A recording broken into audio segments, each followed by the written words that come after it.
The streets of Harborview had long been marked by fear. Gang tags on brick walls, sirens echoing through the air, and young men convinced they owned the block. When Marcus Carter locked up the rec center with his younger sister Nia at his side, Dre Mather's crew saw easy prey, a devoted coach and a woman they dismissed as powerless. Their mistake was assuming appearances told the whole story. Because while Marcus was known for guiding kids off the streets, Nia carried a past no one saw coming: Navy SEAL training. And when the ambush came, she was ready. Before we go any further, comment where in the world you are watching from, and make sure to subscribe, because tomorrow's story is one you don't want to miss. The streetlights cast long shadows across East Bay Harbor as Nia and Marcus locked up the rec center's double doors. The familiar click of the deadbolt echoed through the empty parking lot. Inside, the smell of rubber soles and fresh paint still lingered from the afternoon's youth basketball practice. "I'm telling you, that little Jerome's got natural talent," Marcus said, tucking the keys into his jacket pocket. His warm laugh carried through the cool evening air. "Reminds me of you at that age, all focus, no quit." Nia smiled, adjusting her backpack strap. "The way he handled that defensive drill today? Kid's got heart." She watched her brother's face light up the way it always did when talking about his students. Teaching these kids meant everything to him. But something felt off tonight. The neighborhood held its breath, like a storm about to break. Fresh gang tags marked territory on brick walls, crude crowns and threats in sharp red paint. A police cruiser crawled past for the third time, its occupants staring straight ahead as shots echoed in the distance. "Let's cut through the lot," Marcus suggested, nodding toward the industrial shortcut they often used. "Get home before Mom's pot roast gets cold." The empty lot stretched before them like a concrete desert, scattered with weeds pushing through cracks in the pavement. Broken glass glittered under security lights mounted on distant warehouses. Their footsteps crunched on gravel as they walked, echoing off metal walls. "You see the look on Ms. Patterson's face when Jerome made that three-pointer?" Marcus continued, his voice carrying in the open space. "That woman's been coming to watch practice every day since her grandson joined the team. Says it keeps him off the streets, gives him something to believe in." Nia nodded, but her attention had shifted. Years of SEAL training had honed her situational awareness to a razor's edge. Something wasn't right. The air felt charged, hostile. Sudden brightness flooded the lot. Engine sounds growled from multiple directions as truck headlights blazed to life, cutting off their path forward and behind. Nia's muscles tensed as car doors slammed in quick succession. Dark figures emerged from the glare, at least 8 of them. The gang's colors were obvious: red bandanas, gold chains, attitude thick as armor. Their leader stepped forward, phone held high to capture whatever came next. Well, if it ain't the community hero and his little sister," one called out, voice dripping with mock respect. "Teaching our kids to play ball instead of learning their real place." Marcus stepped slightly forward, shoulders square. "We don't want any trouble here." "Too bad trouble wants you," another shot back. "Time to clean up the block. Show everyone what happens when people don't take a hint and move along." The racial slurs that followed hit like physical blows. Nia's jaw clenched as she recognized faces from around the neighborhood. Young men she'd seen growing up, now twisted with manufactured hate and false bravado. "Your kind ain't welcome here no more," the leader announced, playing to his phone's camera. "Harborview's getting an upgrade, and you ain't in the plans." Nia's combat-trained mind rapidly assessed the situation. The ambush was too well coordinated to be random. The phone's recording, the practiced intimidation. This was a message being sent. They'd been waiting, watching, learning their routine. Marcus's voice remained steady, though Nia could hear the tension underneath. This neighborhood's been our home for 30 years. We're not going anywhere." Laughter rippled through the gang. Metal clinked as chains were unwound from fists. The sharp scrape of a bat being dragged across concrete set Nia's nerves on edge. "That's where you're wrong, coach," the leader sneered. "Tonight's lesson ain't about basketball." The first attacker stepped forward, chains swinging in lazy circles. His eyes locked on Marcus with predatory focus. Time seemed to slow as the chain whipped through the air toward her brother's head. Nia moved with the fluid precision of her years of training. Her stance shifted subtly, muscles coiled like springs. The cold calculation of combat settled over her like a familiar blanket. These men had no idea what they'd just started. The chain sliced through the air toward Marcus's head. In that fraction of a second, Nia's body responded with the fluid precision drilled into her through years of SEAL training. Her hand shot up, catching the chain mid-swing. The metal links bit into her palm, but she didn't flinch. "Wrong move," she said, her voice carrying the deadly calm of a predator. With a sharp yank, she pulled the chain-wielding attacker off balance. As he stumbled forward, her knee rocketed up, catching him square in the face. Blood sprayed from his nose as he crumpled to the ground, chain clattering beside him. "Take her down!" someone shouted. The gang surged forward, their earlier confidence morphing into ugly rage. A bat whistled through the air. Nia stepped inside the swing, trapped the attacker's arm against her body, and used his own momentum to slam him face first into the hood of their truck. The impact left a human-shaped dent in the metal. "You don't belong here!" another thug charged, switchblade glinting in the headlights. "This ain't your neighborhood no more." Nia moved like water, deflecting the knife thrust with her forearm. Her elbow crashed into his throat, dropping him to his knees. Without pause, she spun, blocking a punch from behind and returning a strike that cracked ribs. "Look at the coach, hiding behind his sister," someone taunted. Phones recorded everything, broadcasting their hate live to whoever was watching. "Big man ain't so tough now." Marcus stood his ground, fists raised. "This is our home," he declared, voice steady despite the chaos. "We're not going anywhere." A shadow moved behind him. "Marcus, down!" Nia shouted, but too late. The bat caught him in the ribs with a sickening crack. As he doubled over, a second swing caught his temple. Blood sprayed across the pavement as Marcus collapsed. Something snapped inside Nia. Her training kept her movements controlled, but now each strike carried lethal intent. A thug rushed her with brass knuckles. She caught his wrist, twisted, and used him as a shield against another attacker. Both went down in a tangle of limbs. A knife slashed at her face. Nia trapped the arm, stepped through, and sent the wielder flying into a nearby dumpster. The impact echoed through the lot like a gunshot. She fought her way to Marcus, each movement a demonstration of perfect violence. "Stay down, race traitor!" Someone kicked at Marcus's prone form. Nia's response was immediate, a precise strike to the knee that left the attacker screaming. With practiced efficiency, she hoisted Marcus into a fireman's carry, distributing his weight across her shoulders just as she'd done countless times in training. His blood dripped warm against her neck.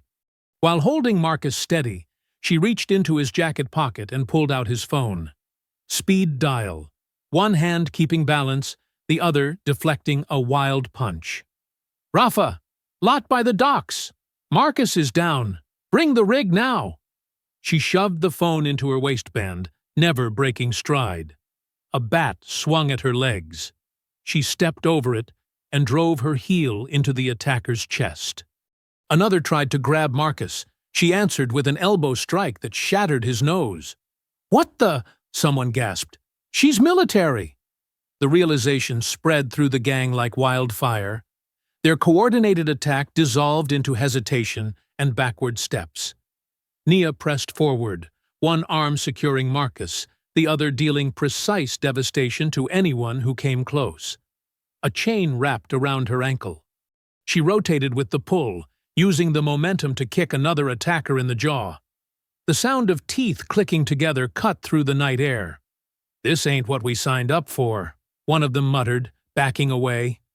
Others followed, but their phones kept recording, broadcasting their humiliation to whoever had ordered this attack. Nia's breath remained steady as she carried Marcus across the lot. Each step was measured, powerful, her body compensating for his weight with trained precision. Blood and sweat mingled on her skin, but her expression remained carved from stone. Red and white lights suddenly flooded the scene as Rafa's ambulance screeched to a halt at the lot's edge. The emergency lights painted everything in surreal colors, reflecting off the broken glass and scattered weapons. Nia crossed the final distance in long strides, her body showing no sign of fatigue despite the fight and Marcus's weight. Rafa jumped out of the driver's seat, his experienced hands already reaching for Marcus, as Nia carefully lowered him. Only when Marcus was secure in Rafa's care did Nia turn back toward the gang. Her stance remained combat-ready, shoulders squared, hands loose and prepared. Blood, both hers and theirs, marked her knuckles. The attackers stood frozen, phones still recording, as the truth sank in. They had expected an easy target, a simple intimidation. Instead, they'd found something else entirely. The words hung in the air like smoke. "She's not a victim. She's a soldier." The fluorescent lights of Harbor View General cast harsh shadows across Marcus's bruised face as he lay still in the hospital bed. Monitors beeped steadily, tracking his vital signs. Nia stood at the window, her body tense despite her exhaustion. Her knuckles were wrapped in gauze, but she'd refused further treatment until she knew Marcus would be okay. Rafa entered the room, still in his EMT uniform, carrying 2 cups of coffee. "He's stable," he said, handing one to Nia. "Concussion, 3 cracked ribs, but nothing permanent. Marcus is tough. He'll pull through." Nia took the coffee, but didn't drink. Those cowards knew exactly what they were doing. This wasn't random. "About that," Rafa lowered his voice, glancing at the door. "You remember that new surveillance system the city installed last month? The one they bragged would make our streets safer?" Nia turned from the window, her attention sharp. "What about it? That lot where they jumped you? There's a camera on the warehouse roof. High def, night vision, the works." A hint of satisfaction crept into Rafa's voice. "Got everything. The ambush, the fight, their faces, all of it." "You're sure?" Nia's fingers tightened around the coffee cup. "Crystal clear footage, and that's not all." Rafa pulled out his phone. "While you were getting checked out, I talked to some folks at the corner store. At least a dozen people saw those trucks circling earlier. Mrs. Jenkins from the flower shop said they were parked there for hours, waiting." Hope flickered in Nia's chest for the first time since the attack. "Premeditated. We can prove it wasn't just some street fight. Already got 3 witnesses willing to make statements." Rafa showed her his phone screen. A community message board lit up with posts about the incident. People are tired of being scared. They're ready to talk. The door creaked open, and Aunt Vi stepped in. Despite the late hour, she was perfectly put together in her church clothes, silver hair neatly pinned back. Her presence filled the small room with quiet authority. "Child," she said, crossing to hug Nia. "Soon as I heard, I came straight from Bible study." She pulled back to examine Nia's injuries with a critical eye. "Look at what they did to my babies." "Vi, we've got them," Nia said, some of her military bearing softening under her aunt's concern.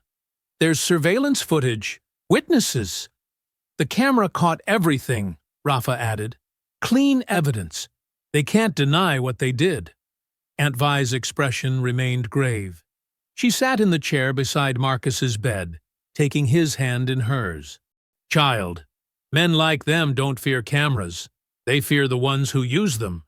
What do you mean? Nia asked, though something in Vi's tone made her stomach tighten. Those cameras? Vi shook her head. They only see what certain people want them to see. Been that way since they put up the first traffic light in Harbor View. This is different, Nia insisted. It's not just the footage. People are speaking up. Because of you, Vi said. Because you showed them it's possible to fight back. But baby, that's exactly what makes you dangerous to them. Before Nia could respond, heavy footsteps echoed in the hallway. 2 uniformed officers appeared in the doorway, followed by a tall man in a rumpled suit. His badge hung from a chain around his neck. Sergeant Neil Barrow. Ms. Carter, Barrow said, his voice professionally pleasant. I need to take your statement about tonight's incident. Nia straightened, military training taking over. Of course, Sergeant. Now, hold on. Aunt Vi started to rise, but Nia touched her shoulder. It's okay, Vi. They need to know what happened. She turned to Barrow. Those men were waiting for us. They targeted my brother, specifically. Barrow nodded, pulling out a small notebook. And you responded with considerable force, I understand. I defended myself and my brother from an armed assault. Of course, of course. Barrow's pen scratched across the paper. Several of the other participants are being treated for serious injuries. Broken bones, concussions. They attacked us with chains and bats, Rafa cut in. I treated Marcus myself. They could have killed him. Barrow smiled, but it didn't reach his eyes. We'll need your statement as well, Mr. Ortiz. Standard procedure. He turned back to Nia. I want to assure you, Ms. Carter, that justice will be served in this matter. Something in his tone made Nia's combat instincts flare. She met his gaze directly, reading the smug certainty there. This man had already decided what justice meant, and it had nothing to do with protecting Harbor View's residents. The surveillance footage, she said. When can we get a copy? All evidence will be handled through proper channels, Barrow replied smoothly. We wouldn't want anything compromising the investigation. Aunt Vi's fingers tightened around Marcus's hand. Her earlier words echoed in Nia's mind.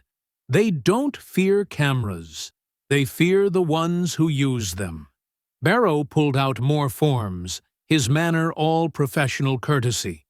But his eyes told a different story, one of power, control, and the confidence of a man who knew the system would bend to his will. Sunlight streamed through the hospital window, but it brought no warmth.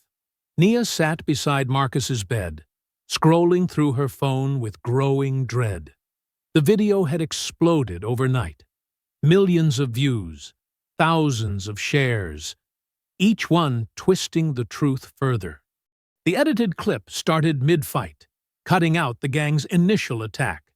In this version, Nia appeared from nowhere, a blur of violence against innocent bystanders. The racial slurs were edited out. Marcus's collapse looked staged.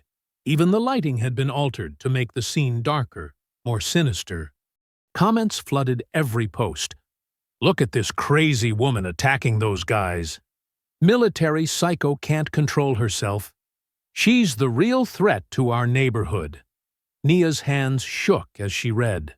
The truth was being buried under an avalanche of lies, and she could feel the noose tightening. Her phone buzzed. Another news alert. Local stations were running with the story. Ex-military woman in violent street brawl. Marcus stirred in his bed, eyes cloudy from pain medication.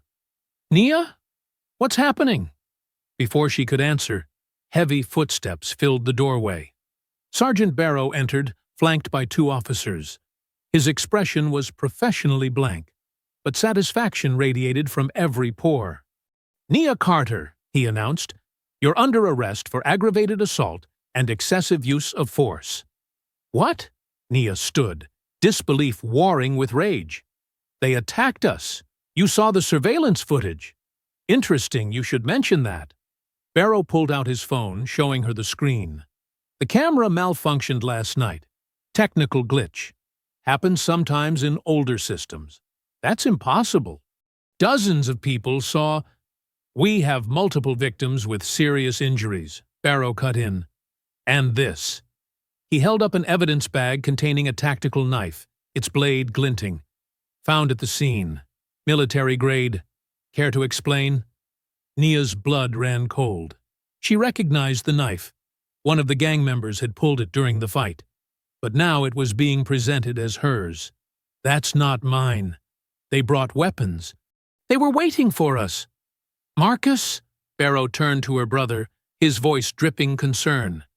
Can you tell us what happened before the altercation? Marcus struggled to focus, the concussion and medication clouding his thoughts. We were walking. Everything's fuzzy. He pressed a hand to his bandaged head. Take your time, Barrow said smoothly, though the video seems pretty clear about who started the violence. That video is edited! Nia's military composure cracked. You know it is! Miss Carter, please lower your voice. This is a hospital. Barrow nodded to his officers. Cuff her. Don't touch my sister. Marcus tried to sit up, but pain flashed across his face. Stay still, brother, Nia said, forcing calm into her voice. She held out her wrists, chin high, refusing to give Barrow the satisfaction of resistance. I'll be okay. The cuffs clicked shut. Barrow read her rights with meticulous precision, each word a nail in the coffin of truth. As they led her out, she caught glimpses of hospital staff watching, their faces a mix of fear and judgment. The doctored video had done its work.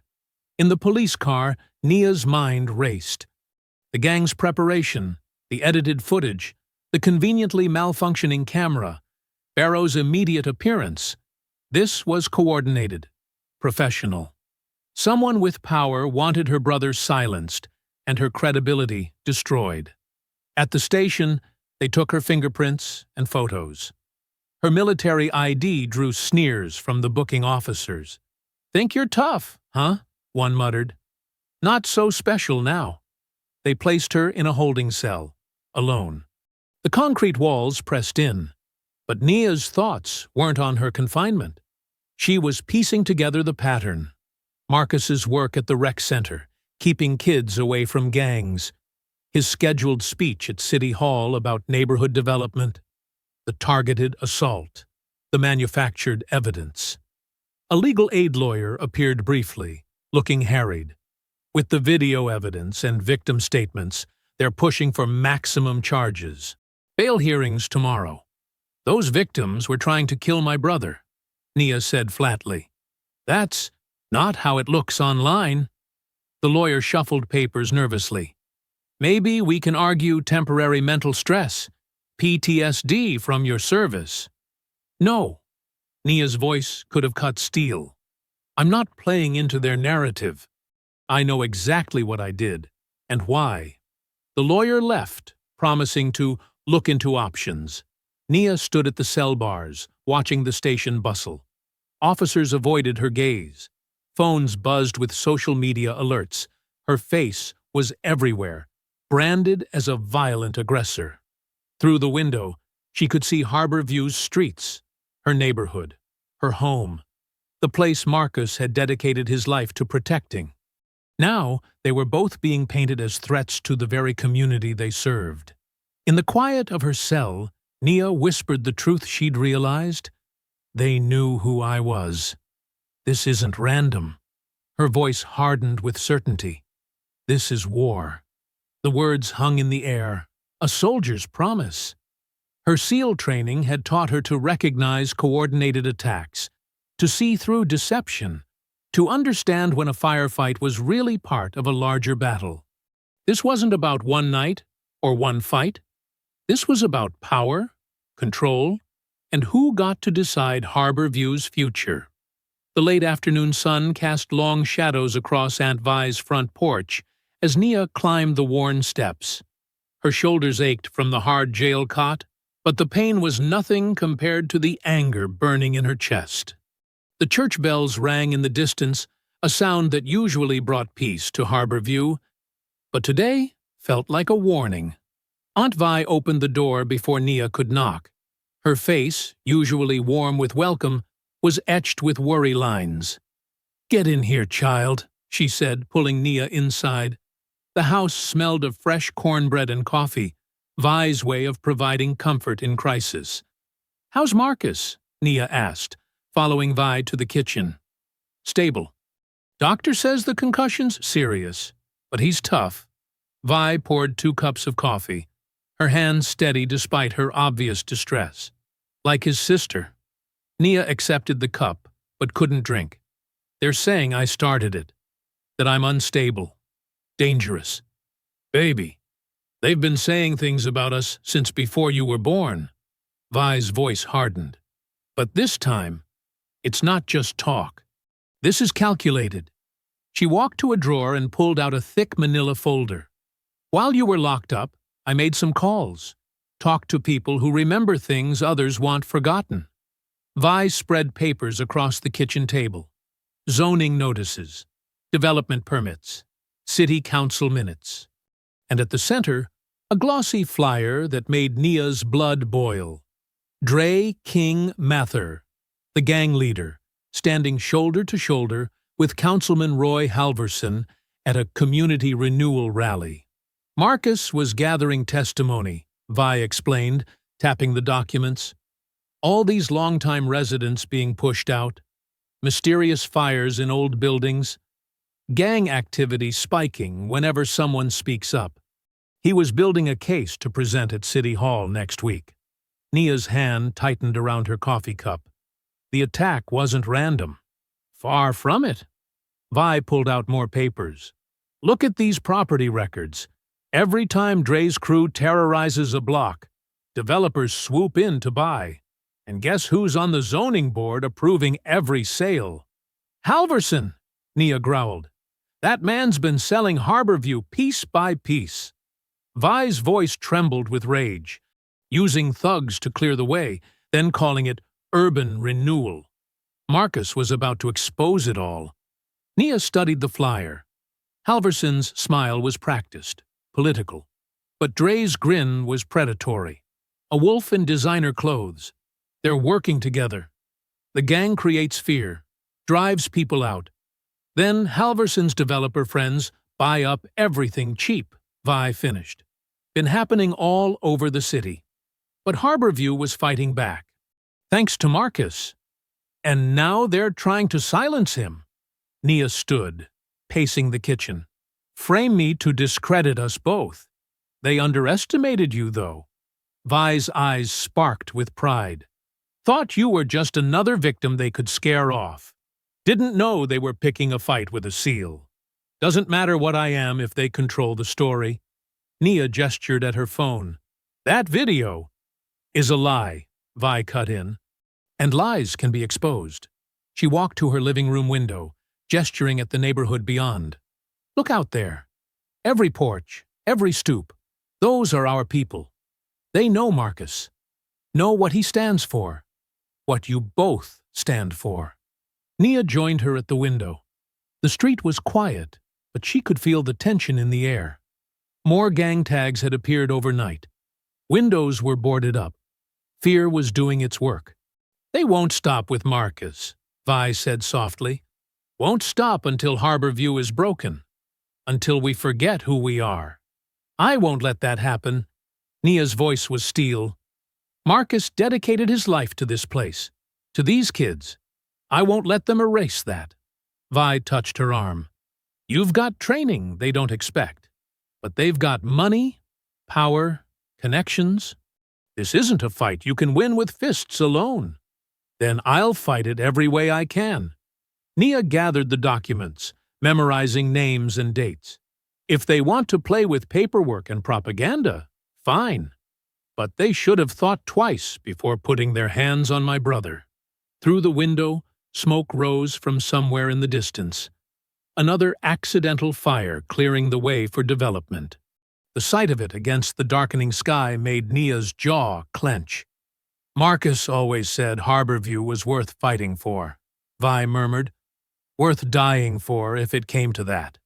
It won't, Nia said firmly. I didn't survive 3 tours just to watch criminals in suits destroy my home. She stared at the burned skyline, at the neighborhood fighting for its soul. The same streets where Marcus taught kids to dribble basketballs instead of running drugs. Where Vi's church fed families when jobs disappeared. Where generations had built something worth protecting. If they want a war, Nia said, her voice cold and certain, they've picked the wrong damn soldier. The church basement smelled of old hymnals and coffee as Nia stood before 20 nervous faces. Folding chairs creaked. Fluorescent lights hummed overhead. These weren't soldiers. They were shop owners, grandmothers, teenagers who'd grown up on these streets. But the determination in their eyes matched any unit she'd served with. First rule, Nia said, holding up her phone, is distance and documentation. You see trouble. You record from a safe spot. No heroes. She looked directly at a teenage boy who'd been bragging earlier about confronting gang members. Your job is to gather evidence, not engage. Mrs. Johnson, who ran the corner store, raised a trembling hand. But what if they see us filming? That's why we work in pairs. Nia gestured to Marcus, who stood by the wall despite his bruised ribs. One films while the other watches their back. And we're going to practice exactly how to do it safely. She divided them into groups, demonstrating proper angles for recording license plates, faces, and suspicious activity. Hold your phone like this. Landscape mode, steady hands. And always have your backup partner watching the surroundings. Aunt Vi's choir members, most over 60, practiced with shaky fingers but fierce focus. These women had sung through riots and recessions. Now, they learned to archive videos to secure cloud storage, their voices soft but determined as they repeated the steps. Remember, Nia emphasized, evidence only matters if it survives. Every video gets backed up instantly. She showed them apps that would automatically upload footage even if their phones were grabbed or broken. 3 copies minimum, your phone, the cloud, and shared with our secure group.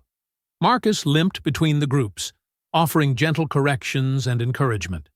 His face still bore fading bruises, but his voice carried the same steady strength that had guided countless kids on the basketball court. Don't forget to narrate what you're seeing, he reminded them. Time, date, location. Speak it clearly while recording. A younger woman, Teresa from the daycare center, practiced filming while describing suspicious activity. 2 men in dark hoodies, north side of Marshall Street, Thursday, 7:15 p.m., walking toward the Williams building. Her voice gained confidence with each detail. Good, Nia nodded. Details matter. The more specific your documentation, the harder it is for them to deny what's happening. She moved through the room, adjusting grips and angles, showing how to film discreetly from windows or doorways. These weren't combat techniques, but they were just as vital for survival. Every recorded threat, every documented act of intimidation, was another piece of armor for their neighborhood. You're not just protecting yourselves, she told them. You're protecting Harborview's history, its future. In the corner, Marcus helped organize a schedule for elder escorts, volunteers to accompany seniors to stores, church, and doctor's appointments. Despite his injuries, he insisted on taking shifts himself. We move in groups now, he said. No one walks alone. Nia watched him with a mixture of pride and worry. The attack had shaken him, but hadn't broken his spirit. If anything, it had strengthened his resolve to fight back, not with fists, but with organization and unity. What about when they threaten us? Someone asked. They keep saying they know where we live. That's why we document everything, Nia replied. Every threat, every intimidation attempt. Build the pattern. Show how systematic this is. She demonstrated a simple de-escalation technique. Step back. Stay calm. Keep recording. Your footage is your weapon. The group practiced exit strategies, safe words, quick ways to alert the network if trouble started. Nia had them memorize key phone numbers and rally points. It wasn't tactical training, but it was community defense, something just as powerful in its own way. Remember, she said, they want us scared and isolated. That's how they win. But we're stronger together. Aunt Vi's voice rose from where she was helping elderly members practice with their phones. Been singing together 40 years. Now we're filming together too. Let them try to stop us. The determination in the room was palpable. These people had watched their neighborhood slowly poisoned by fear. Now they were learning to fight back, not with violence, but with visibility and solidarity. Marcus spoke up from his corner. Every time they push, we document. Every threat, every act of vandalism, every accident that drives people out. We build the evidence they can't ignore. Nia moved to the old chalkboard at the front of the room. The surface was worn from years of Sunday school lessons, but the chalk still wrote clear and white as she spelled out 2 words: Harbor Watch. The room fell quiet, watching her. That's who we are now, she said, underlining the words. Eyes and ears for our community. Watching, documenting, protecting. Not with fists or weapons, but with truth. She looked at the faces before her. Shopkeepers, grandmothers, teenagers, choir members. Not soldiers, but defenders in their own right. Each one learning to stand a little taller, to look fear in the eye, and hold up a phone instead of backing down. Harbor Watch, Marcus repeated softly. Others echoed it, the words spreading through the basement like a prayer. Nia stepped back from the chalkboard, those 2 simple words gleaming in the fluorescent light. She wasn't building an army. She was building resistance, teaching her community to fight back with facts instead of force, to shine light into every dark corner where corruption tried to hide. Again, she said, let's practice one more time. Show me how you'll document what's happening to our home. The evening sun cast long shadows through the rec center windows as Nia watched Marcus sort through paperwork at his desk. His bruises had faded to yellow, but exhaustion still lined his face. The sound of squeaking sneakers echoed from the gym where Coach Tony, Marcus's assistant of 3 years, ran drills with the youth team. You should be resting, Nia said, leaning against the doorframe. Marcus managed a tired smile. Can't. Got to figure out how we're keeping the lights on with all these safety inspections they keep throwing at us. A commotion from outside drew their attention. Through the office window, they saw 3 of Dre's men lounging by a black SUV in the parking lot. But what made Nia's blood run cold was the sight of Coach Tony walking toward them, looking nervously over his shoulder. What's he doing? Marcus stood, confusion clouding his features. They watched as Tony reached the SUV. Money changed hands. Thick envelopes passed between tinted windows. Tony's shoulders hunched as he stuffed something into his jacket. No, Marcus whispered. He wouldn't. But Nia was already moving. She slipped out the side door, using the shadows of the building for cover. Years of SEAL training made her footsteps silent as she circled behind the SUV. Schedule's the same, she heard Tony say. They always walk through the lot after closing on Thursdays. Marcus trusts me with all the routines. Marcus appeared at the rec center door, his face ashen. Tony? The assistant coach spun around, dropping papers that scattered in the evening breeze. Nia snatched one before it could blow away. It was a printed schedule, Marcus's daily routines, carefully annotated with times and routes. The SUV peeled out, leaving Tony standing alone as Marcus limped toward him. How long? Marcus asked, his voice cracking. How long have you been selling us out? Tony's facade crumpled. Marcus, you don't understand. They offered me a position, real money, benefits. When the new development goes up, I'll be running their corporate wellness center. You set us up. Nia's voice was ice. That night in the lot, you told them exactly when we'd be there. They said they'd just scare you off, Tony protested. Nobody was supposed to get hurt. But you need to face facts. This neighborhood is changing. Either get on board or get out of the way. Marcus staggered like he'd been hit again. Those kids in there trust you. Their parents trust you. I trusted you. And what do I have to show for it? Tony shot back. A part-time coaching job? Food bank groceries? The world's moving on, Marcus. This place is dead. They're just making it official. Nia stepped forward, but Marcus held up a hand. How much? He asked quietly. How much was my life worth? Tony couldn't meet his eyes. $5,000, plus the promise of the new job. Get out. Marcus's voice shook. Get out before I forget everything I ever taught those kids about controlling their anger. They watched Tony hurry to his car, start it with shaking hands, and drive away. The gym had gone quiet. The kids pressed against the windows, watching their assistant coach abandon them. Inside Marcus's office, he sank into his chair, head in his hands. The betrayal seemed to physically weigh on him, bending his shoulders. 3 years, he muttered. 3 years he worked beside me, ate at my table, knew my family. This isn't on you, Nia said firmly. I brought him in, trusted him with everything, schedules, keys, access to the kids. His voice broke. God, he could have gotten us killed. Nia pulled up a chair, forcing him to look at her. Listen to me. This isn't about your judgment.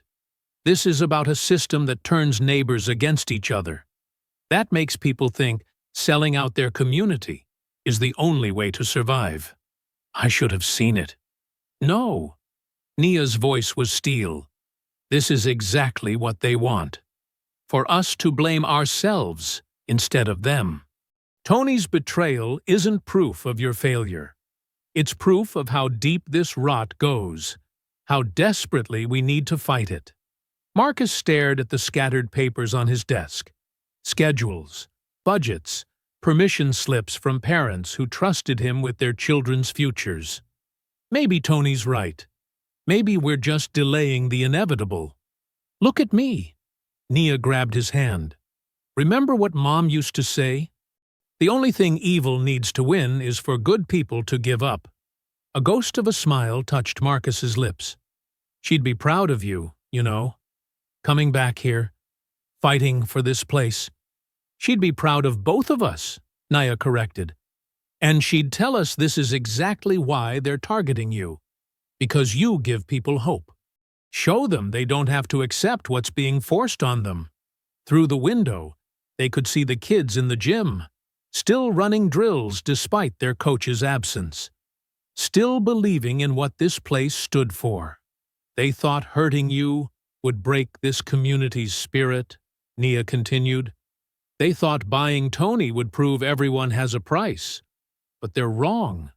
Every betrayal just shows us who's really committed to the fight. Marcus squeezed her hand, his voice barely a whisper. Then, we fight back together. The community center buzzed with tension as people packed every available seat. Folding chairs lined the walls, and still more residents stood shoulder to shoulder in the back.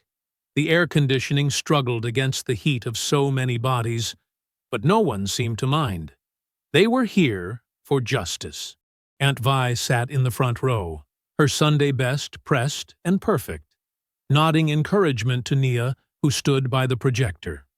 Marcus sat beside Vi, his healing face a reminder of what was at stake. Thank you all for coming, Nia began, her voice steady. For weeks, we've been told what happened that night in the lot. Been shown edited clips making us look like criminals. But today, you'll see the truth. She clicked the remote. The massive screen flickered to life, showing crystal-clear footage from the city's surveillance camera. The timestamp was unmistakable. The audience watched in stunned silence as trucks blocked the lot's exits. They saw Dre King Mather step out, his gold chains catching streetlight. His face was clearly visible as he directed his men to surround Marcus and Nia. Someone in the crowd gasped when the first racial slur rang out. The unedited audio captured every hateful word, every threat about cleaning up the neighborhood. "That's my son they're threatening," a woman shouted, pointing at one of Dre's lieutenants. "He coaches Little League." The footage continued, showing the brutal attack. But now everyone could see what really happened. How Nia only fought back after Marcus was struck. How she used minimal force to protect them both. The camera caught everything, including Dre filming with his phone, laughing as he created the edited version that would frame Nia. Then came the damning evidence: Sergeant Barrow's arrival at the scene. The body camera footage showed him greeting Dre by name, friendly and familiar. They watched him coach the gang members on what to say in their statements. "This is a clear civil rights violation," a voice called out. A woman in a crisp suit stood up. "I'm Sarah Chen from the Equal Justice Initiative. We'd like to take your case, pro bono. This kind of selective policing, the coordination with known criminals, it's textbook discrimination." The crowd erupted in cheers. Marcus squeezed Nia's hand as phones lit up across the room. People were sharing the truth, spreading it faster than any cover-up could contain. Reverend Wallace, his deep voice cutting through the noise, stood up. "I'm pledging $5,000 from our church fund to support the Carters' legal defense." "The Latino Business Association matches that pledge," shouted Mr. Ortiz from his corner store. "Harbor View Youth Sports will contribute." The pledges kept coming. People were opening their wallets, writing checks on the spot. Aunt Vi's eyes glistened as she watched her community unite. At the back of the hall, Councilman Halverson shifted uncomfortably in his expensive suit. He'd arrived late, probably expecting to witness another neighborhood squabble he could dismiss. Instead, he watched his carefully constructed narrative crumble. Nia continued, her voice stronger. "This isn't just about one attack. This is about systematic harassment, about forcing families from their homes through intimidation and false arrests." She clicked to the next slide. Photographs of Dre meeting with developers, construction permits signed by Halverson himself, police reports showing the stark difference in response times between Harborview and wealthier neighborhoods. "They thought we wouldn't fight back," Marcus said, standing despite his lingering injuries. "Thought we'd run when they sent their thugs." But Harborview isn't just buildings. It's people. It's history. It's home. The applause was deafening. People were hugging, crying, pulling out phones to donate what they could. The energy in the room had transformed from anger to determination, from fear to hope. A news crew that had been filming from the corner was already broadcasting live. Their crawler read, "Exclusive: Police corruption and gang collusion exposed in Harborview development scandal." Sarah Chen was moving through the crowd, collecting statements, building their case. "With this evidence," she announced, "we can file for an immediate injunction against the development project. We can demand a federal investigation into civil rights violations." At the back of the hall, Councilman Halverson's face had gone from politician pale to ghostly white. His carefully manicured hands shook as he reached for his phone. Dre stood beside him, his usual swagger replaced by barely contained rage as he watched his empire of fear collapse. "Handle this," Halverson whispered to Dre, his practiced smile cracking at the edges. "Handle it now." The church hall's stained glass windows shattered in the heat, spraying colored shards across the sidewalk. Orange flames reached toward the night sky as thick black smoke billowed upward. The fire truck's red lights painted the gathered crowd in pulses of crimson. Nia stood with her Harbor Watch Patrol members, their faces streaked with tears as they watched their headquarters burn. The basement where they'd trained, the tables where they'd planned their neighborhood defense, all of it disappearing into the inferno. "My grandmother helped paint those windows," whispered Mrs. Jackson, one of their eldest patrol members. Her phone shook in her weathered hands as she recorded the destruction. 50 years of history. Just gone. Firefighters battled the blaze, but the old wooden building was already lost.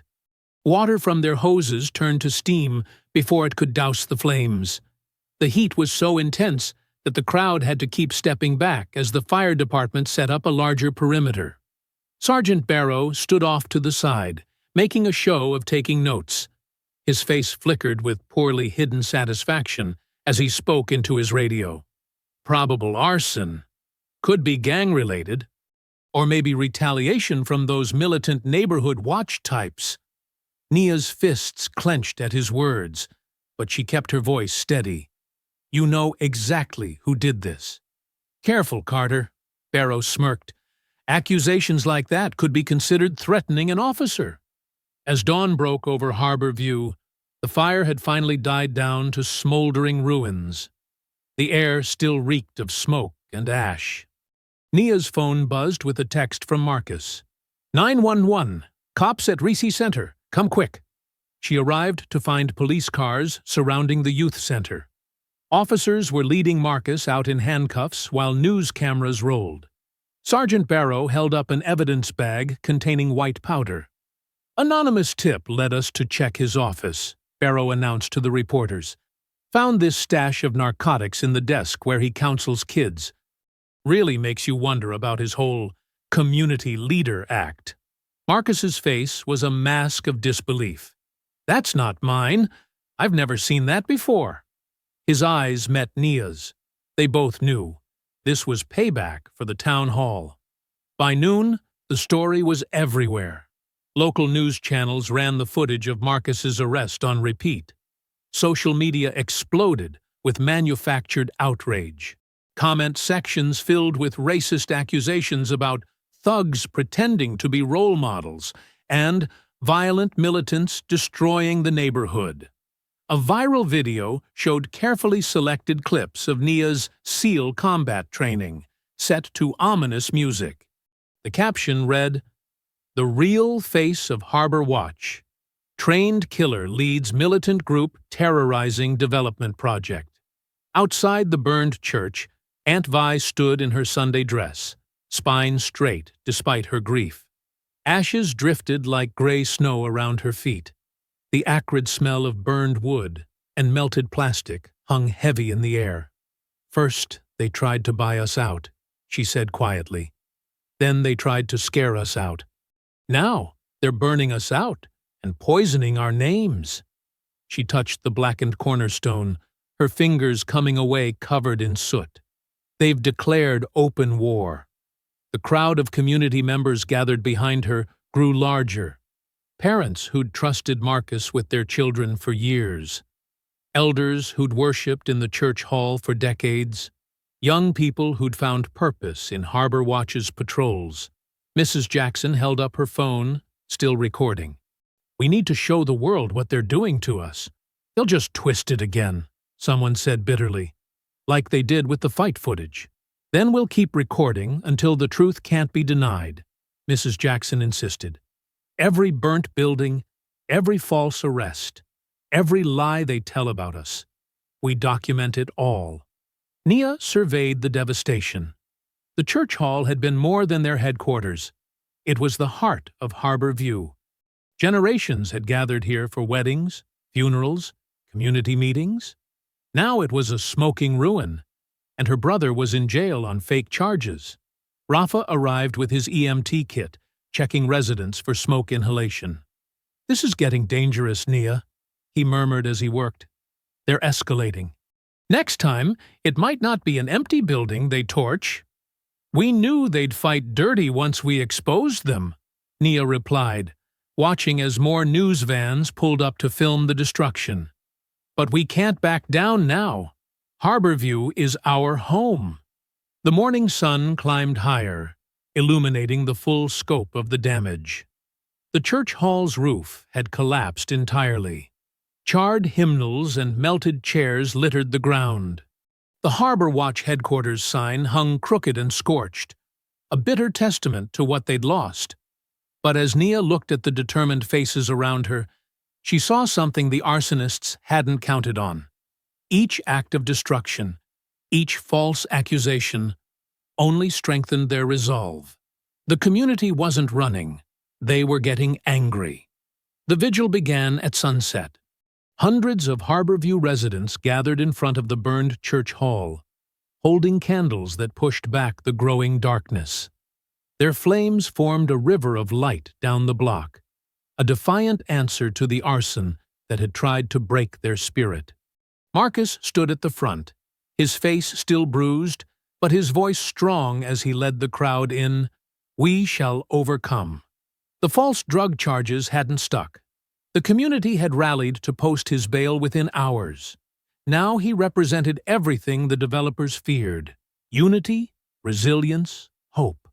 Nia scanned the crowd from her position near the church steps, watching for threats. The peaceful gathering made her uneasy. Too many people packed together, too many blind spots between the buildings.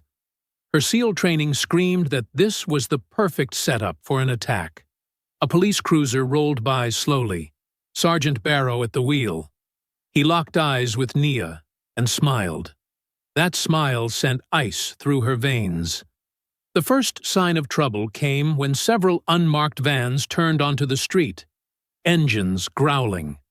Before Nia could react, they accelerated toward the crowd. People scattered, candles falling to the pavement. The vans boxed in the gathering from three sides. Doors burst open. Men in dark hoodies poured out, wielding bats and chains. Dre King Mather emerged last, his gold chains glinting in the streetlights.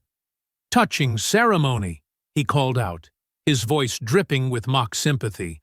"But Harborview's future can't wait for your little protests." Nia pushed through the panicked crowd, trying to reach Marcus.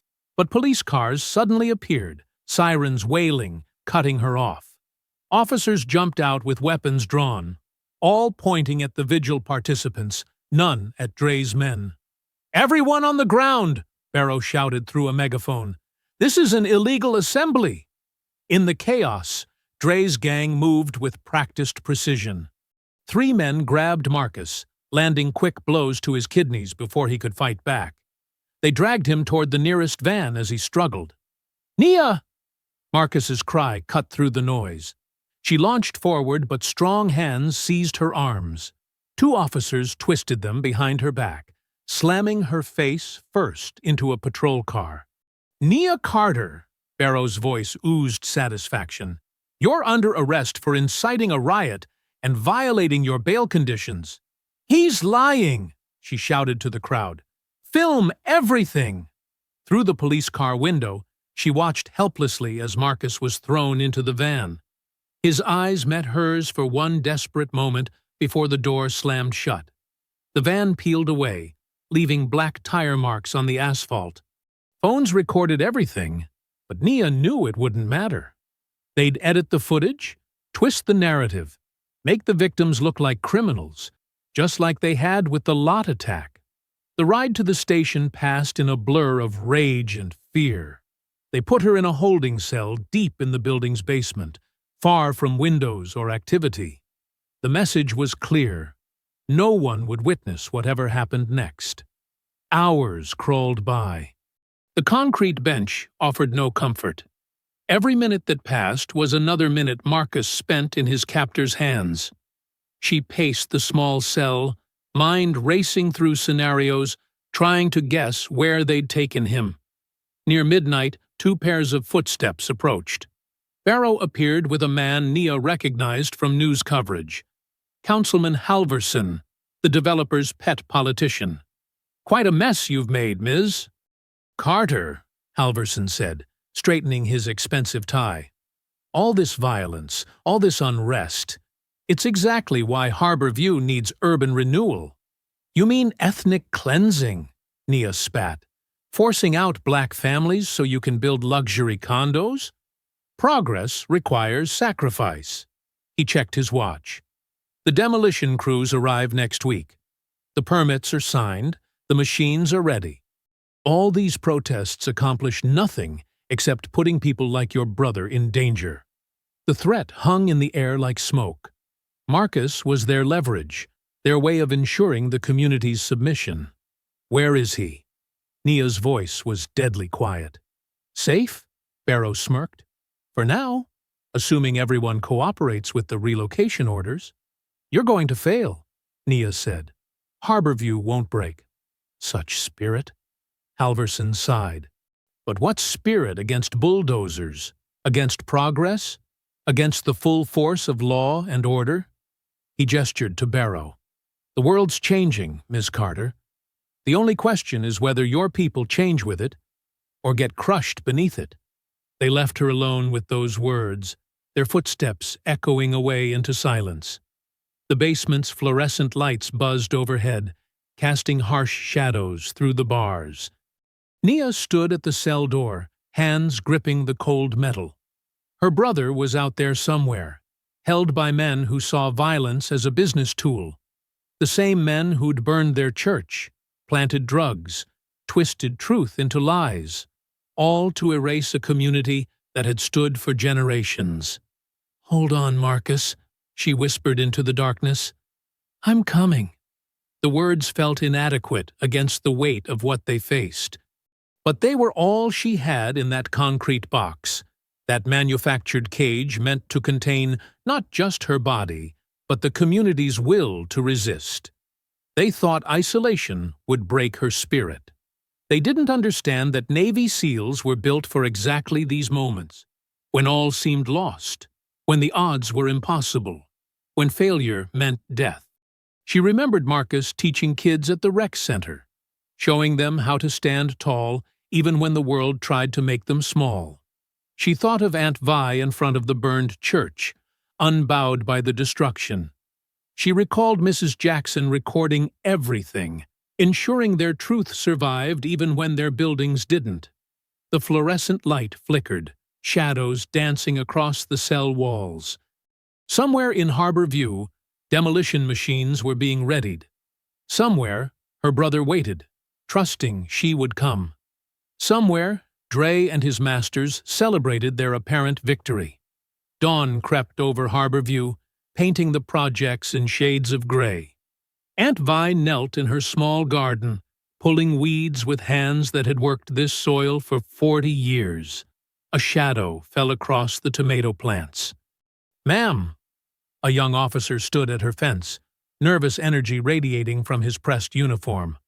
I'm Officer Chen. I have something you need to see. Vi straightened slowly, studying him. He couldn't have been more than 25, probably fresh from the academy. His eyes darted around, checking for witnesses. Come inside, child, she said, recognizing the fear in his movements. No cameras in my kitchen. At her worn table, Officer Chen pulled out a small thumb drive. His hands shook slightly as he placed it between them. It's Sergeant Barrow's body cam footage, he whispered. From the past 3 months. He doesn't know I copied it. But what they're doing, it's wrong. All of it. Vi's weathered fingers closed around the drive. You're risking everything bringing this to me. My father came here from China with nothing, Chen said. Worked at the docks for 30 years.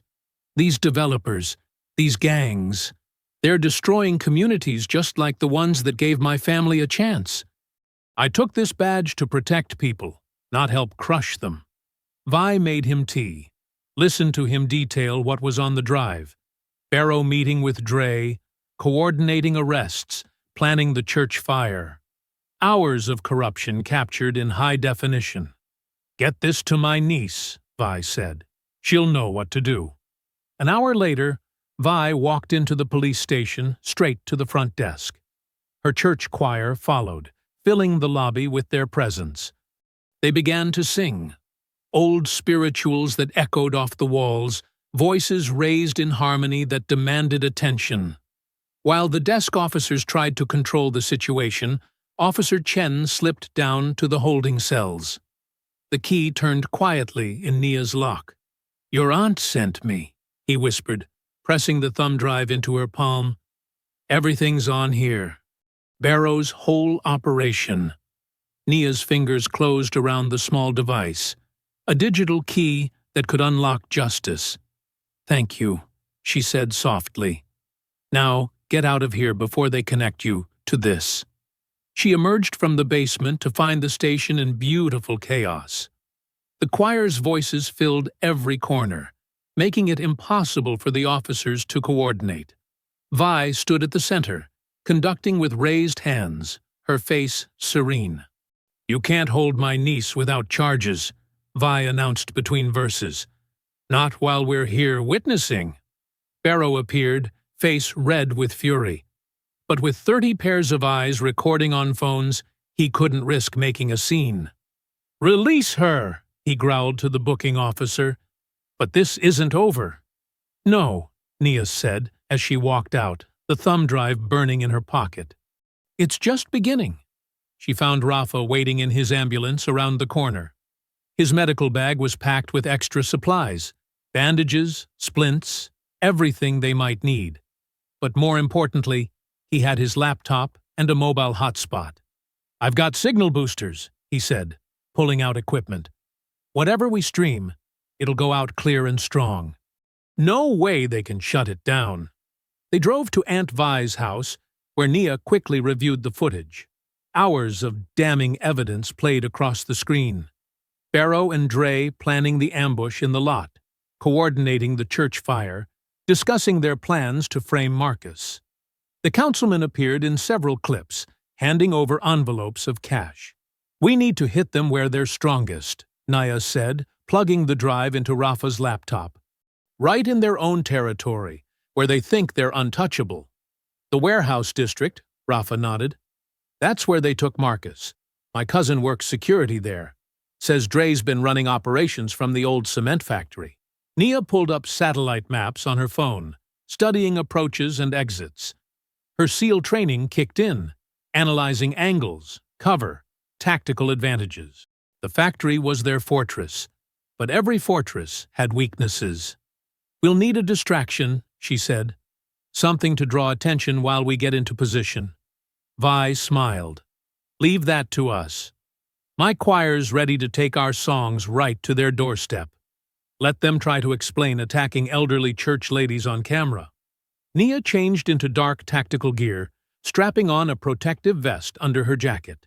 She checked her non-lethal equipment: zip ties, smoke canisters, flashbangs legally purchased for training purposes. Everything designed to disable without permanent harm. "The live stream goes up the moment we arrive," Rafa said, testing the connection. "Multiple angles, backed up to secure servers. Whatever happens, the whole world will see it in real time." "Good." Nia's voice was steady as steel. "Dre and his masters love putting on shows. Let's give them an audience they can't control." She thought of Marcus, probably beaten and bound in that warehouse. Thought of their community, living under the shadow of corruption and violence. Thought of all the lies that had been used to paint them as criminals in their own home. The sun was setting as they loaded the last of the gear. Vi's choir members were already gathering, their voices warming up with hymns of freedom and justice. Phones and cameras were charged, ready to document everything. "You're sure about this?" Rafa asked quietly. "Once we start streaming, there's no going back. They'll have to respond with everything they've got." Nia checked her equipment one final time, movements precise and controlled. Each piece had its purpose, each action part of a larger plan. Just like her SEAL operations, but this time she was fighting for her family, her home, her people's right to exist, without fear. "This time, no one walks away clean," she said, her voice carrying the weight of absolute certainty. Industrial floodlights cast harsh shadows across the construction yard, turning everything into stark blacks and blinding whites. Marcus slumped in a metal chair at the center, ropes cutting into his arms and chest. Blood trickled from his split lip, but his eyes burned with defiance. Dre's men circled him like vultures, taking turns shoving the chair and laughing. Their phones recorded everything, streaming Marcus's humiliation live to their followers. Construction equipment loomed in the background, cranes and bulldozers waiting to tear down Harbor View. "Your sister ain't coming," one thug taunted, yanking Marcus's head back by the hair. "She's locked up tight where she belongs." "Maybe we should send her pieces of you," another suggested, flicking open a knife. "Show her what happens when—" A figure stepped into the light. Nia stood alone at the yard's entrance, wearing simple dark clothes, no visible weapons. Her stance was relaxed, but perfectly balanced, the way a tiger looks casual before it strikes. Laughter erupted from the gang. They nudged each other, pointing and recording. "Look what we got here! Little girl trying to play hero. What you gonna do, sweetheart? Call the cops?" "Nah, she too stupid to be scared. Guess we gotta teach her proper." Nia's eyes swept the scene with military precision, cataloging threats and positions. 20 men, various weapons, Marcus at center. Multiple angles of attack. Poor cover except for the construction materials. "Last chance," she called out, voice carrying across the yard. "Let him go, and you all get to walk away." The gang howled with mockery. One of them swaggered forward, swinging a length of chain. "What's a little black girl gonna do against all of us?" He snapped the chain for emphasis. "You ain't got no gun, no backup. Just you and your big mouth."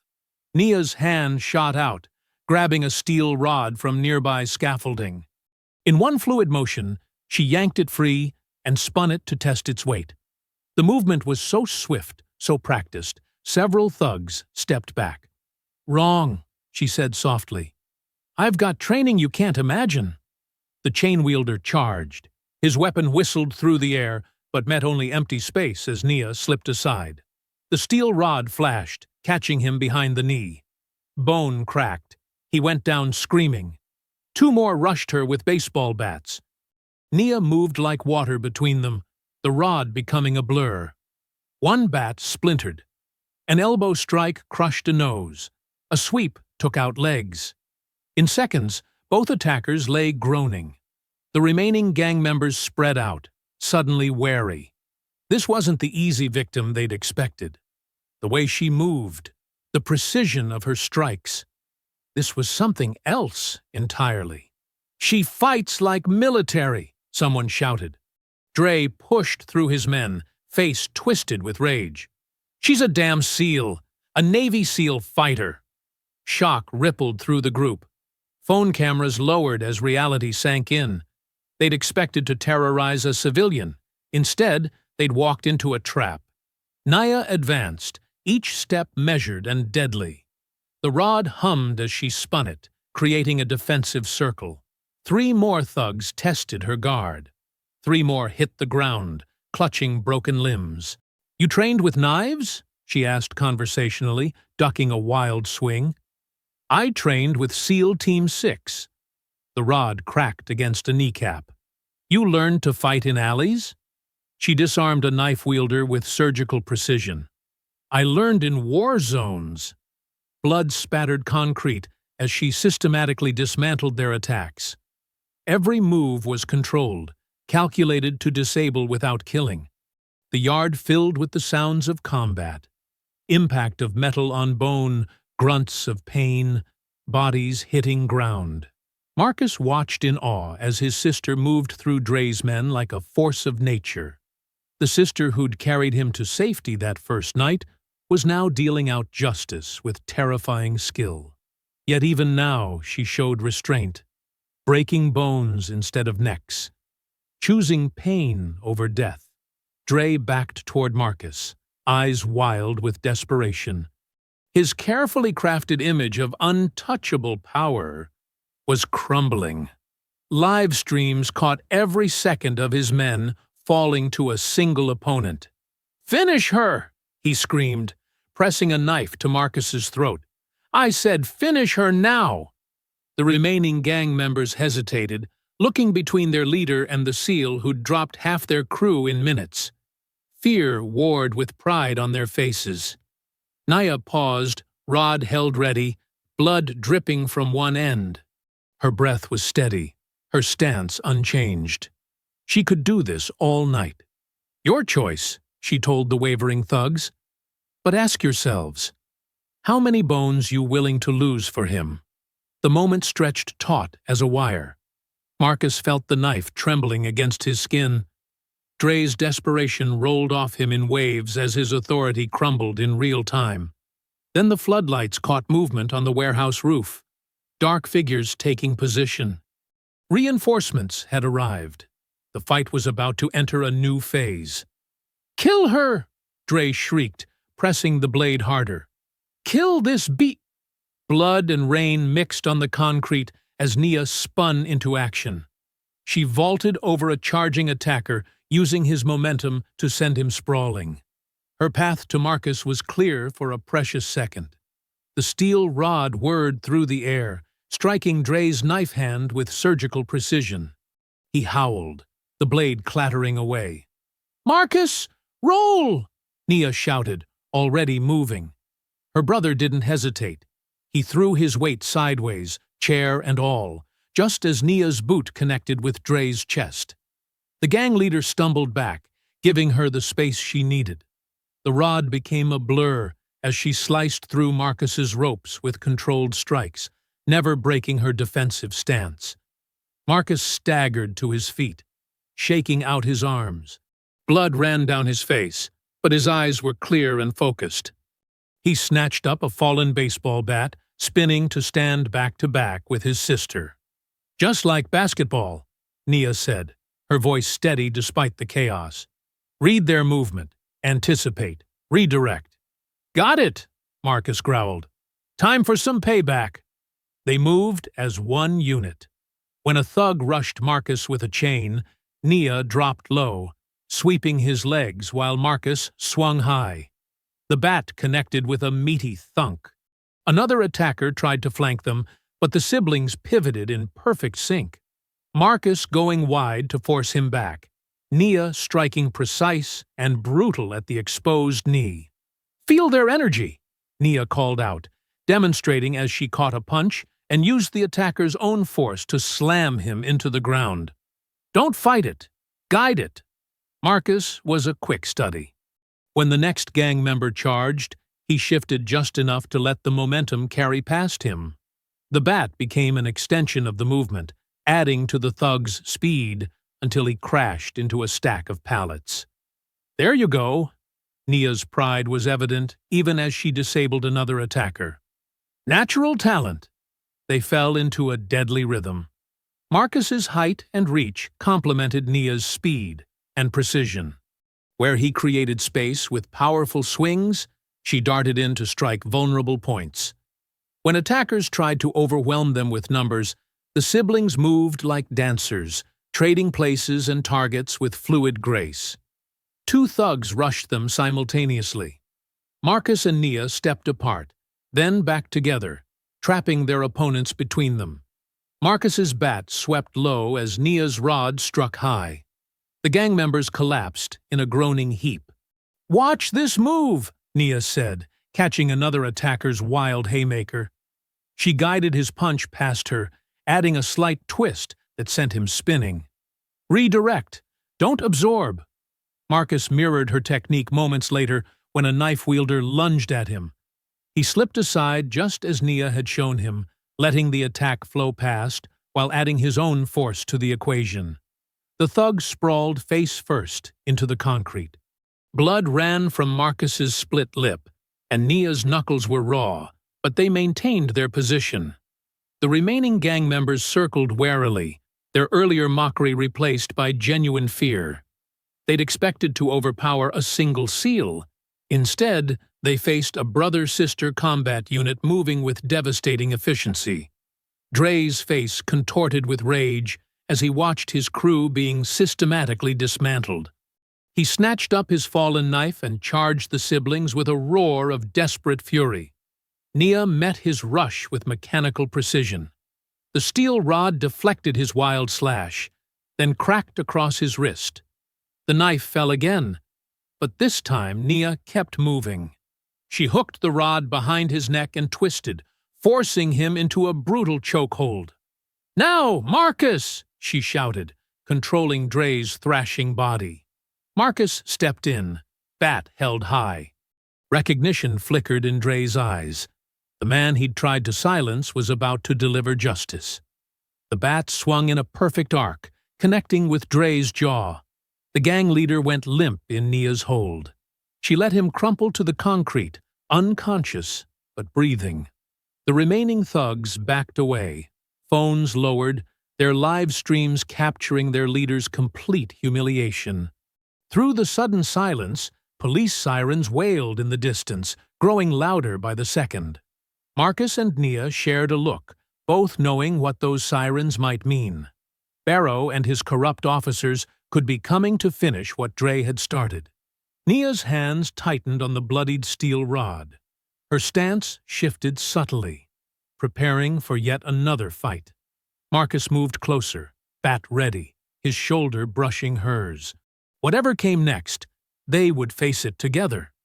The sirens grew deafening now, multiple units converging on the construction yard. Red and blue lights began to strobe across the walls. Nia's muscles coiled with tension as she tracked the approaching sound. She'd fought through Dre's entire crew to save her brother.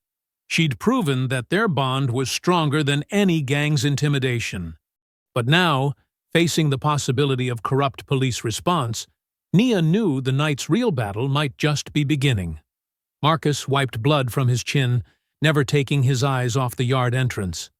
"Whatever happens," he said quietly, "we fight as family." Nia nodded, her breathing controlled and steady. The sirens reached a crescendo as the first patrol cars screeched into view. She adjusted her grip on the rod, ready for whatever betrayal might come screaming through those flashing lights. The patrol cars formed a rough semicircle, their headlights creating harsh shadows across the construction yard. Sergeant Barrow stepped out first, his polished boots crunching on broken glass. His face was a mask of professional concern, but his eyes gleamed with something darker as he surveyed the scene. "My God," he announced loudly, voice carrying for the benefit of gathering onlookers. "What happened here?" Nia and Marcus stood their ground, weapons still ready. Around them lay Dre's unconscious crew, some groaning, others silent. Dre himself remained crumpled where he'd fallen, blood trickling from his split lip. "Drop your weapons," Barrow commanded, hand resting on his holster. "Both of you, on your knees." More officers emerged from their vehicles, forming a line behind Barrow. Some looked uncertain, glancing between their sergeant and the Carter siblings. "No," Nia said clearly, her voice carrying across the yard. "We're not moving until independent officers arrive."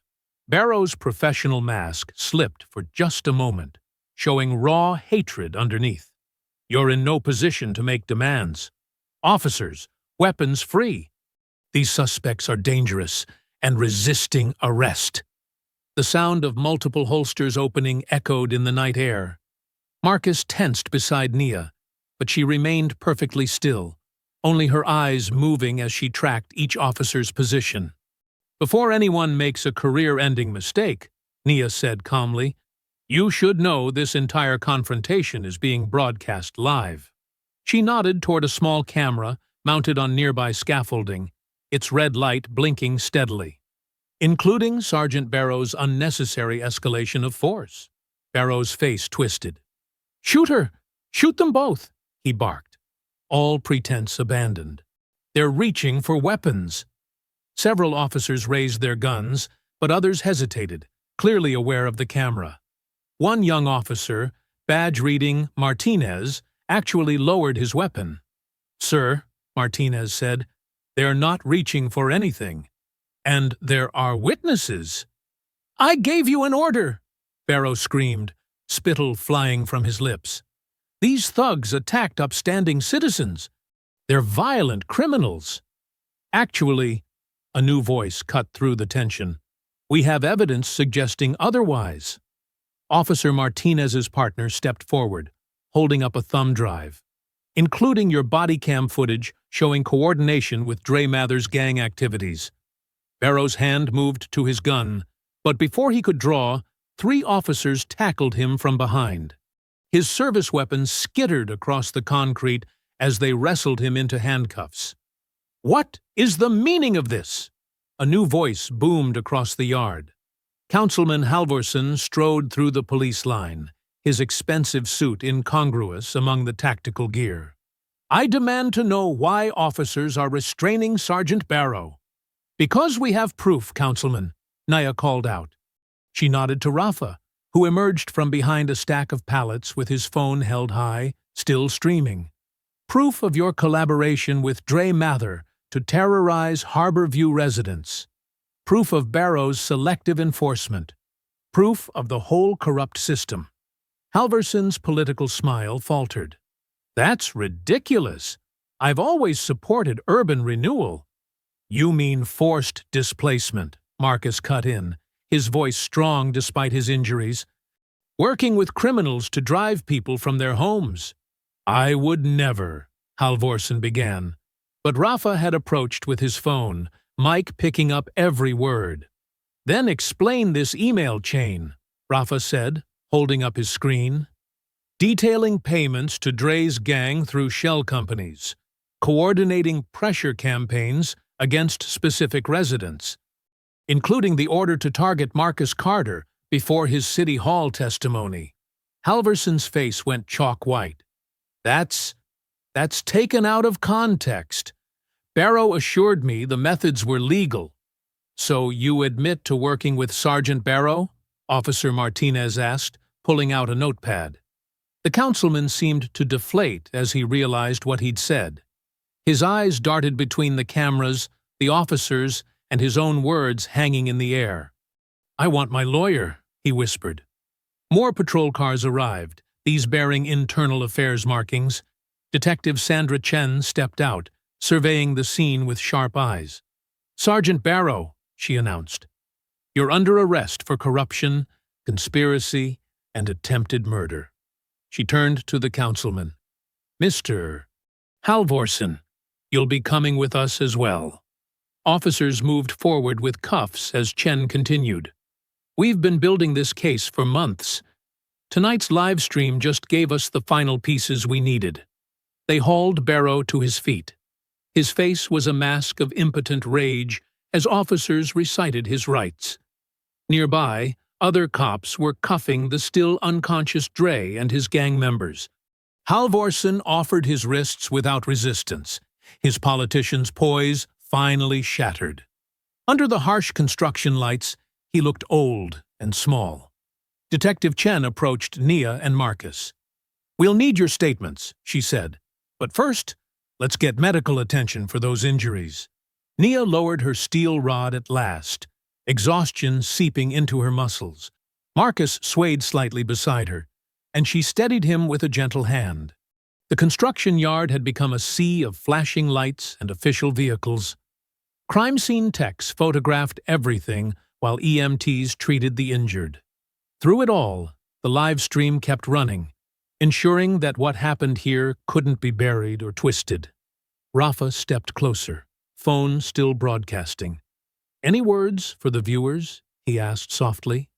Nia looked at the 3 architects of Harborview's terror, Dre, Barrow, and Halvorson, all in handcuffs under the floodlights. Justice wasn't just served. It was witnessed, recorded, undeniable. "The truth always comes to light," she said simply, her arm around her brother's shoulders, "no matter how hard they try to bury it." The autumn sun painted Harborview in warm gold, casting long shadows across the fresh pavement of Freedom Court. The new basketball court gleamed, its lines crisp and white against deep blue surfaces. Metal bleachers flanked both sides, already filled with community members dressed in their Sunday best. Nia stood at the edge of the court, a basketball net draped over her shoulder. The scars on her knuckles had faded to pink, but she could still feel the echo of that warehouse fight in her joints. She watched Marcus moving among the crowd, shaking hands and accepting hugs. His limp was barely noticeable now, though he still favored his right side when tired. "Hard to believe it's only been 6 weeks," Rafa said, appearing beside her. He wore clean EMT blues, having just finished his shift.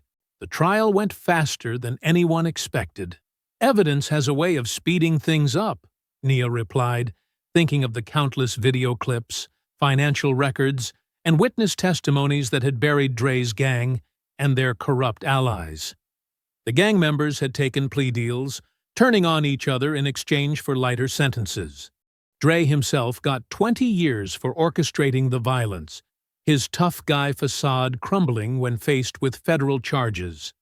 Several of his lieutenants were looking at decade-plus stretches in prison. Sergeant Barrow had tried to claim he was investigating from the inside, but his body cam footage told a different story.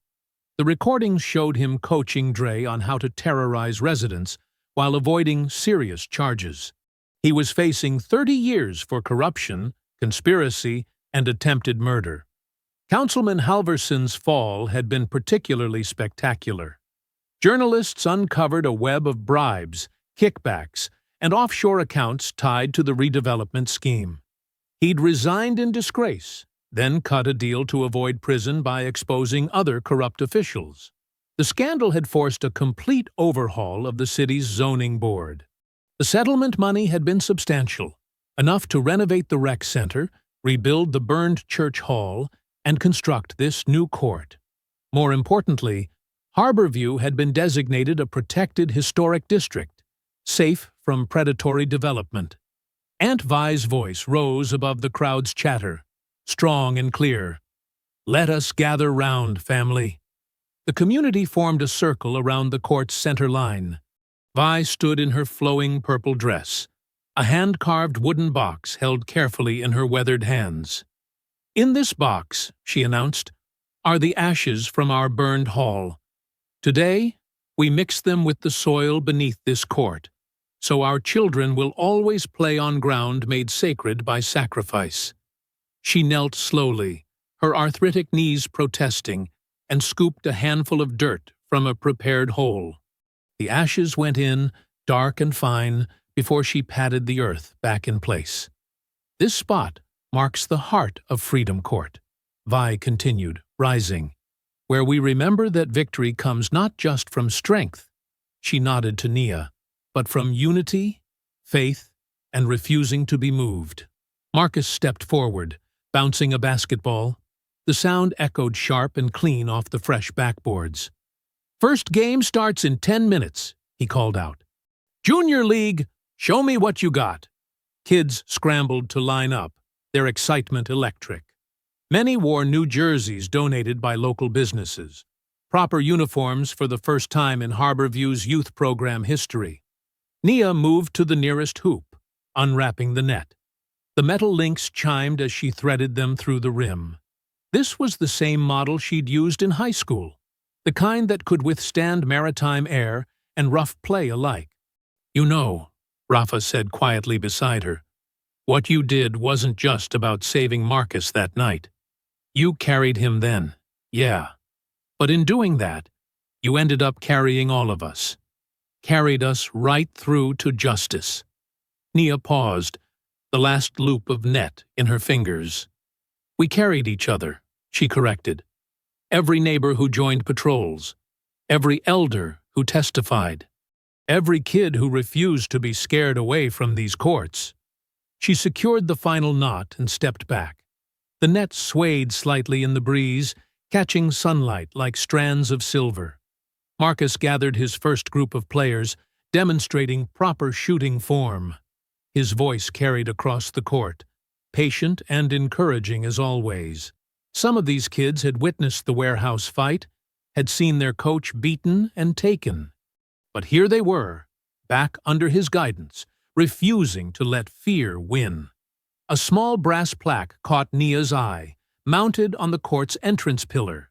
She walked over to read it properly, Rafa following. The metal shone warm in the sunlight, its engraving deep and permanent. Freedom Court. Dedicated to those who refused to bow, Harbor View Strong, 2023. Not bad for a neighborhood they tried to erase, Rafa commented. The first whistle blew, sharp and clear. Kids scrambled into position, their shoes squeaking on the pristine court. Parents and grandparents cheered from the bleachers, while younger siblings pressed against the fence, eager for their turn. Marcus caught Nia's eye across the court and smiled. That same warm, unshakable smile he'd had since they were kids. Despite everything, they were still here, still standing, still home. "We don't run," Nia said softly, touching the plaque's surface. "We rise." Above them, the nets swayed like victory flags in the autumn breeze, while the next generation of Harbor View played on, unafraid and free. I hope you enjoyed that story. Please share it with your friends and subscribe so that you do not miss out on the next one. In the meantime, I have handpicked 2 stories for you that I think you will enjoy. Have a great day.